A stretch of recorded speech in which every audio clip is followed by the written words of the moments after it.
Despierta España, que no te engañe. España no pide perdón, América debe dar gracias.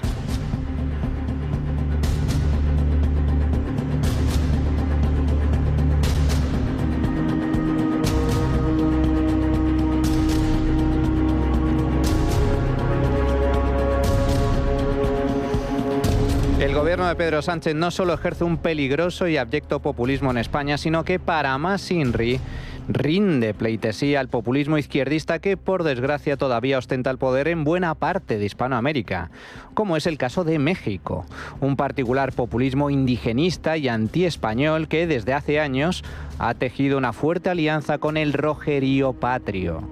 Prueba de ese odio visceral hacia nuestra bandera y todo lo que representa España es la exigencia del gobierno mexicano a pedir perdón por la conquista de América, hace ya 5 siglos.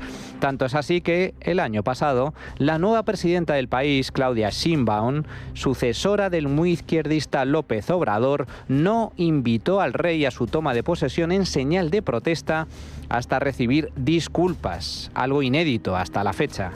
Pues bien, un año después, ese perdón ha llegado, pero no por boca del rey, sino del gobierno socialista hace un par de semanas, y más concretamente de su ministro de Exteriores, José Manuel Álvarez. Dolor e injusticia hacia los pueblos originarios a los que se dedica esta exposición. Hubo injusticia. Justo es reconocerlo hoy y justo es lamentarlo, porque esa es también parte de nuestra historia compartida y no podemos ni negarla ni olvidarla. Semejante reconocimiento de culpa no solo es un grave error, sino que constituye una colosal mentira, fruto a su vez de la falsa leyenda negra que en su día crearon y difundieron hábilmente los enemigos de España durante los siglos XVI y XVII. Marcelo Gullo, historiador. La leyenda negra no es solo la falsa historia de la conquista española de América, sino que es un hábito de despreciar la historia de España. Porque hay un momento determinado de la historia que los españoles empiezan a creer que la historia que los otros cuentan de España es cierta. Inglaterra va a exportar a las élites hispanoamericanas la leyenda negra. Y como toda leyenda inventada, construida en este caso por puro interés político, está repleta de mentiras y medias verdades. La primera y quizá más importante es que España no conquistó América en solitario, sino que más bien lideró una revuelta de los pueblos indígenas contra el cruel y sanguinario imperio azteca, lo cual, amigos, es muy diferente. José Manuel García Margallo, exministro de Exteriores del Partido Popular. Las declaraciones del ministro Álvarez sobre los hechos ocurridos en la conquista de México constituyen un error histórico y una falta de perspectiva de cara al futuro. Hay que recordar que Cortés llega a Veracruz en 1519 con apenas 500 hombres, 16 caballos y 13 cañones. Pensar que hubiese podido completar la conquista del Imperio Azteca, uno de los más extensos de Iberoamérica, con tan menguada fuerza, es un disparate. Si lo hizo, fue porque le ayudaron muchos pueblos indígenas, que se unieron a los españoles para sacudirse el imperio de los aztecas. Pero esta no es la única mentira ni el único mito. Hay más. Veamos.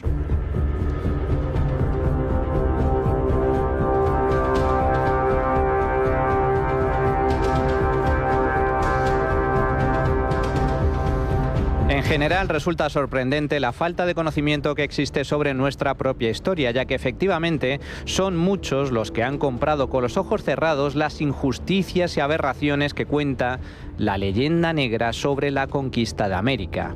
Pero viniendo como viene del propio gobierno español, esto ya no es desconocimiento o ignorancia, sino un nuevo y aberrante ejercicio de manipulación política para tratar de engañar a la gente a fin de construir un relato favorable a su interés político.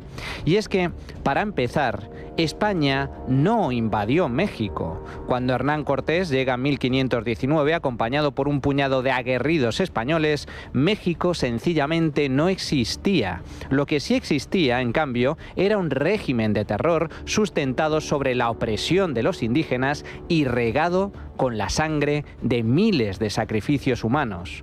Juan Miguel Zunzunegui, historiador, en una entrevista en Televisión Española. Hernán Cortés, desde que toca tierras, primero en Yucatán y después en el puerto de Veracruz, y después todo su camino tierra adentro, si algo va haciendo Hernán Cortés es lanzando propuestas de paz y firmando acuerdos de paz con cada uno de los pueblos con los que se encuentra. Si algo evitó Hernán Cortés, todo lo que pudo fue enfrentarse con esos pueblos, firma alianzas con ellos. Lo que pasa es que es muy simplista, tanto en México como acá, querer resumir toda la historia de los pueblos americanos antes de la llegada de Cortés en los mexicas. Estamos hablando de una civilización mesoamericana que tiene 4.000 años de historia, desde el 2000 antes de Cristo. Y los mexicas es un pueblo que llegó del lejano norte en fechas tan tardías como el siglo XIII después de Cristo. Y los mexicas llegaron a invadir la civilización mesoamericana apenas 100 años antes de que llegara Cortés. Solo que los mexicas llegaron, conquistaron y desarrollaron un sistema de opresión para cuando llegue Hernán Cortés. Los mexicas están sacando 20,000 corazones al año. Eso sí que es un oprobio, eso sí que es agresión. Lo que yo no entiendo es por qué no respetamos a todos los demás pueblos. Porque nunca habría que olvidar que los mexicas representan de una Mesoamérica de 1 millón de kilómetros cuadrados, de unos dominios mexicas de unos 500,000 kilómetros cuadrados. Es que no todos son mexicas. Los mexicas es un pueblo de 100,000 habitantes que somete a todos los demás. Hernán Cortés se va a aliar con los tlaxcaltecas, con los totonacas, con los cholultecas, con los huejotzincas. Yo sé que eso no les dice mucho acá, todos estos nombres. Sí, me suenan, ¿eh? Pero, a ver, es como un trabalenguas, pero lo que voy es que Hernán Cortés se va a aliar con todos los pueblos que optan por aliarse con Hernán Cortés y no con los mexicas, porque todos estos pueblos odian a los mexicas, porque para cuando llegue Hernán Cortés se están extrayendo 20,000 corazones al año y luego se los comen. Y sí, efectivamente, Cortés entra en la capital azteca en 1521 con algunos cientos de españoles, pero ¡ojo!, apoyado también por un ejército de más de 100,000 indígenas que querían acabar con el imperio mexica. Su gran hazaña, por tanto, fue militar, pero también política, ya que logró aunar bajo su mando a todos esos pueblos esclavizados. Una vez completada la gesta es cuando nace el virreinato de la Nueva España, con igualdad de derechos y obligaciones que el resto de pueblos gobernados por la corona. Lo que hoy es México, que entonces no existía, dado que nace oficialmente en 1821 con la independencia de España, nunca fue colonia. Jamás. Era una provincia española, no una colonia. Y sus habitantes eran tan súbditos como los castellanos de la península. Guadalupe Jiménez, historiadora. Nunca fuimos colonia. Otra necedad que la repetimos desde la Secretaría de Turismo hasta el último. Señores, aquí no fue una colonia. La estructura jurídica de la monarquía española estaba hecha de reinos, virreinatos, capitanías generales y provincias. La idea de colonia es una idea, sobre todo en el momento del siglo XVII en adelante, económica, en donde yo llego a un sitio y voy a explotar todo lo que yo pueda de ese producto, sea la mitad de Santo Domingo francés, y voy a poner caña de azúcar y la gente ahí no va a tener un sistema educativo, ni de salud, ni nada. Voy a sacarle todo el azúcar que pueda y se acabó. Eso no era la Nueva España. Por Dios. Aquí había universidad desde 1553-54 que se establece. Aquí teníamos un sistema de salud, un sistema educativo, teníamos un pueblo mestizado, quizá el más mestizado de toda la América española, y que estaba creando literatura, arquitectura, arte, ciencia. Entonces, ¿cómo? ¿Dónde está la colonia aquí?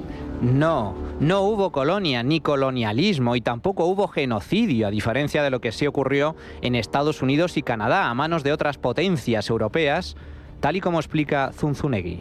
Cuando Nueva España se convierte en México en 1821, hay 6 millones de habitantes. De esos 6 millones de habitantes, 4 millones son indios.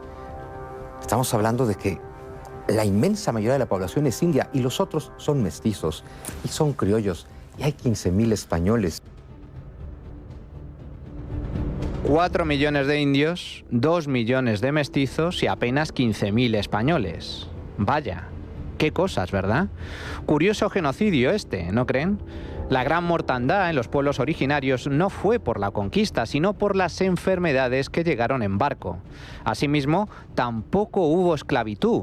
Los indígenas eran súbditos de la corona, no esclavos. Y si bien se cometieron abusos, estos fueron perseguidos y condenados. Pero es muy importante recordar que la esclavitud fue prohibida por Isabel la Católica en 1504, las leyes de Burgos en 1512, una bula papal en 1537 y las leyes nuevas del Imperio en 1542, rematado por la controversia de Valladolid de 1555. Nunca hubo esclavitud indígena en América. Lo que sí hay en América es que con la llegada de los españoles se generan actividades económicas que ni siquiera existían.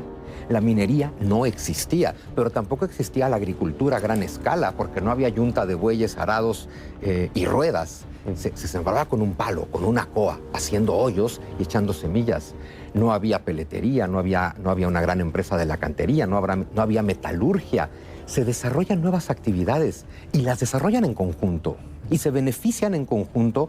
Y hay gente muy cabrona, perdón por decirlo así, claro que los hay. A ver, hay un gran ejemplo, Nuño Beltrán de Guzmán, un hombre que llega en 1528, enviado por la corona para quitarle el poder a Hernán Cortés, que es bastante independiente, y ya que se dan cuenta del tamaño de esto, dicen, mejor mandamos a un burócrata real.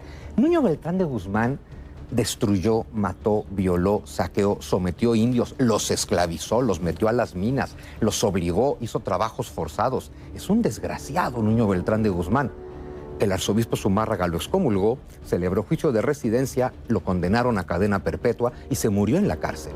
Eso te dice que claro que hay gente que abusa, pero que el objetivo no era ese y que se le castigó. Y por supuesto tampoco hubo saqueo. España no se llevó el oro de México. La mayor parte del metal extraído durante esa época se quedó allí. Pero hay una cosa muy importante que decir. Cuando llegan los españoles a lo que hoy es México, no había minas. Estamos hablando de culturas de piedra y palo. No conocen la metalurgia, no extraen oro, no extraen plata. Los españoles van a descubrir las vetas de plata, van a descubrir las vetas de oro y van a fundar ciudades.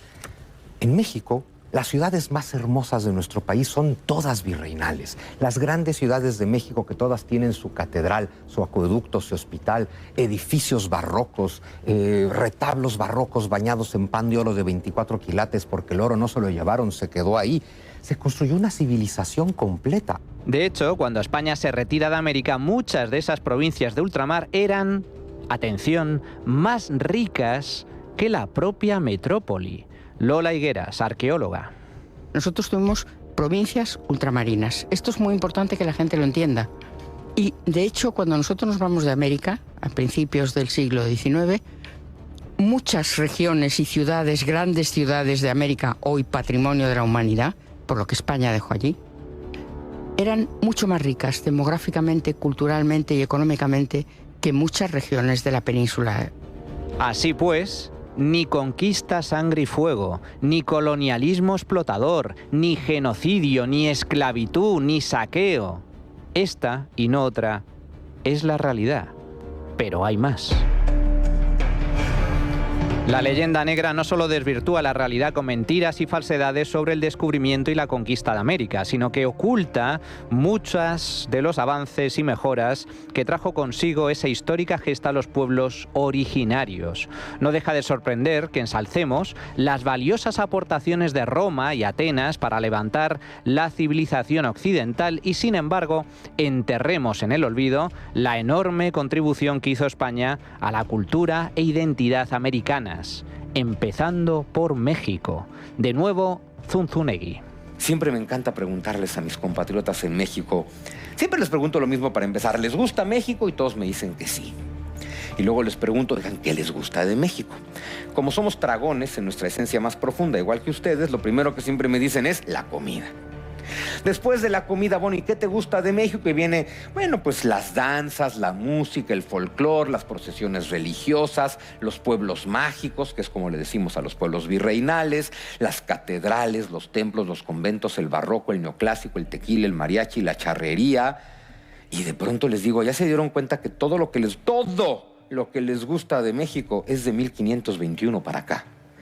Es decir, de la caída de Tenochtitlan para acá. Todo lo que a los mexicanos les gusta de México es de 1521 para acá.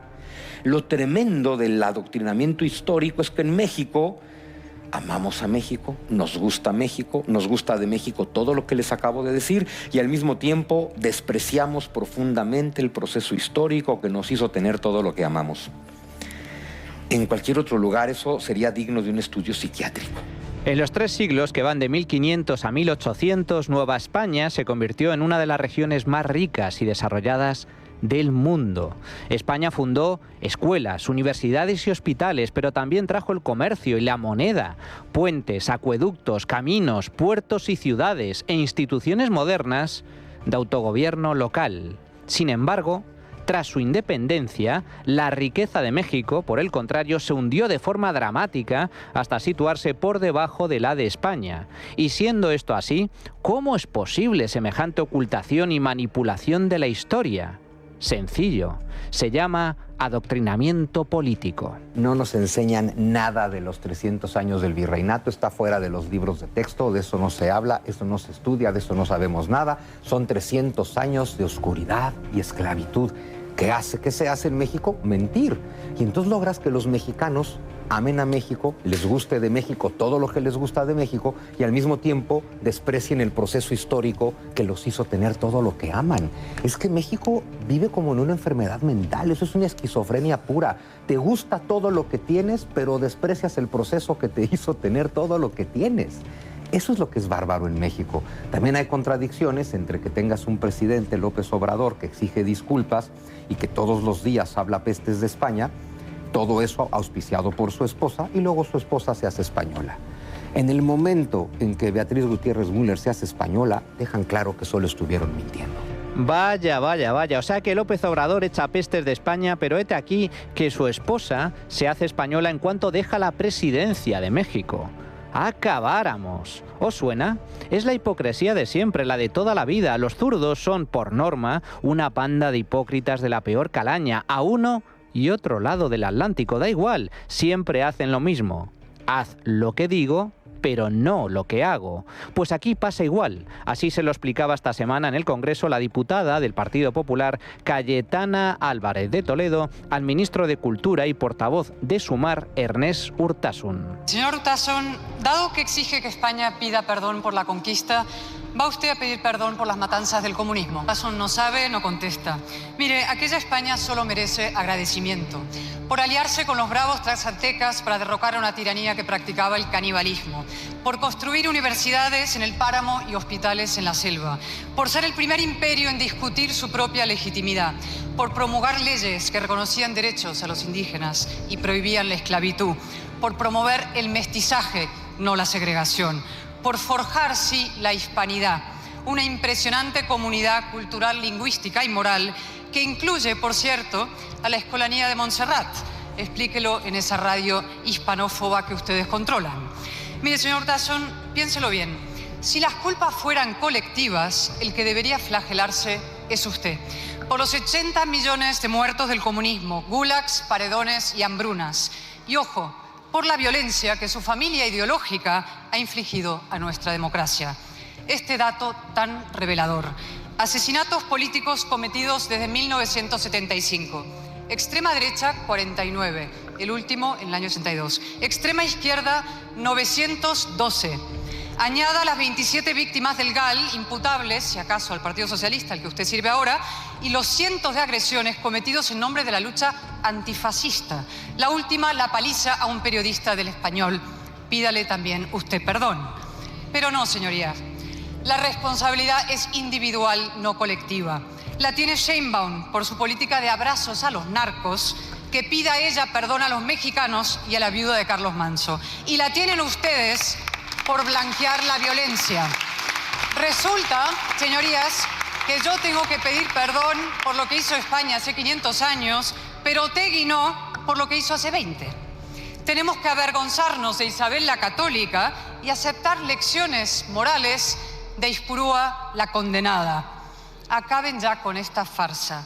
Hace 500 años la civilización avanzó en América y sigue avanzando. a pesar de sus enemigos y a pesar también de ustedes. La socialista Sheinbaum exige que España pida perdón y el gobierno de Sánchez, también socialista, obedece, cuando en realidad son ellos los que tienen que pedir perdón por todos los desastres y tropelías cometidos en nombre de su nefasta ideología. La seguridad está peor en México. Está peor que nunca. Y nosotros pidiéndole disculpas, exigiéndole disculpas a España.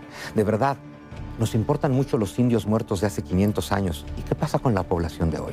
¿Por qué no nos importan los muertos de hoy? Los indios de hoy, los pueblos indígenas de hoy viven en las peores condiciones posibles de su historia. Y eso no es culpa de Hernán Cortés, eso es culpa del gobierno mexicano. Si no, ¿para qué llevamos 200 años cantando la independencia? ¿Para qué queremos ser libres e independientes si llevamos 200 años sin hacernos responsables de nosotros mismos?